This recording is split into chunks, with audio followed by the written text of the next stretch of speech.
मधुसूदन दास जे कि ओडिशा बड़ पुत्र साजिले ओडिशार उन्नति खास भूमिका और खास भूमिका भितर से ओडिशार उन्नति पथरे सब आगे जाते ओडिशावासी अनेक किसी आधुनिक आरंभ कर नूतन काम करते मधुसूदन दास खबर स्थान में आम पहुँचीछु जहाँकि गोरासी।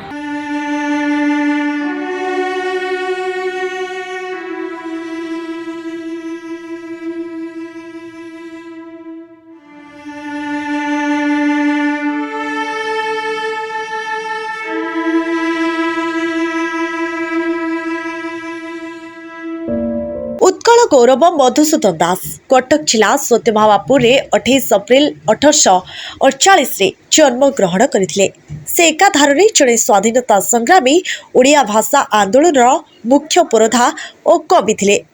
से ओडिशार प्रथम बारिस्टर एवं प्रथम ओडिया ग्राजुएट। ओडिशा रे मुची मानकु चाकरी देबा पई तथा चमड़ा शिल्पर विकास निमते उत्कल टैनरी और कटक सुना रूपा तारकासी काम पाई उत्कल आर्ट वर्कर्स प्रतिष्ठा करथिले।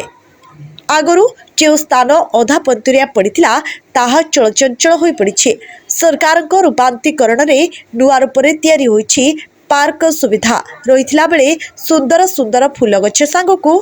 पक्का रास्ता और मधुसूदन दास रचित कवितार फलक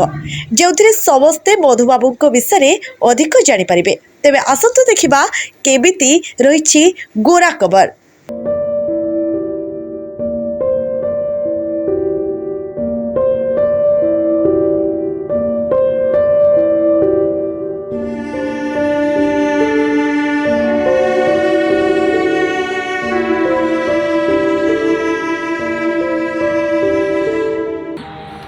समाधि भितर मुझे देखा चाहिए निश्चित रूप देखो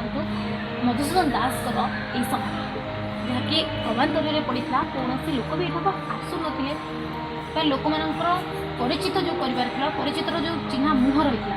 लुकायित अवस्था रही कि से लुकायित अवस्था टी दूर को आसी राज्य सरकार ये मुह पड़ी और राज्य सरकार यहाँ उन्नति करने आगे आसपाखे रही झील शैलबाला समाधि रही है देखिपे कोई भाव में देशर उन्नति करने सब झील विषय जो से बंग देश में जन्म ग्रहण करते समय जो उन्नति कथा रहा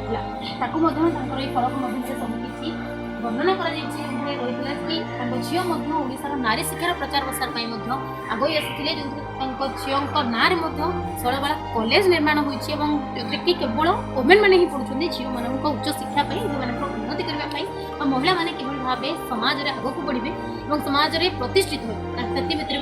भूमिका अनन्य रहा। समाज भितर आम आपको देखा चाहिए ये स्थान को किए भी आसी ना कौन लोकलोचन को आसी ना मैं आपको देखा चाहूँ और मो चैनल मध्यम से देखुले मधुसूदन दास समाधि पीठ आप फलक गौरव बड़ बड़ पोस्टर लगा बैनर लगी गाथा जे रही जो वर्णना कर उठ उठरे उत्कल संतान उठी बुतु केते पूर्व गौरव गुरुभ साहस पड़ब कि तोर मुह। मधुसूदन दास जो गाथा रही मधुसूदन दास जो भाव में ओडिशा पुत्र मान पुत्र मान आगक बढ़ापी ओडिशार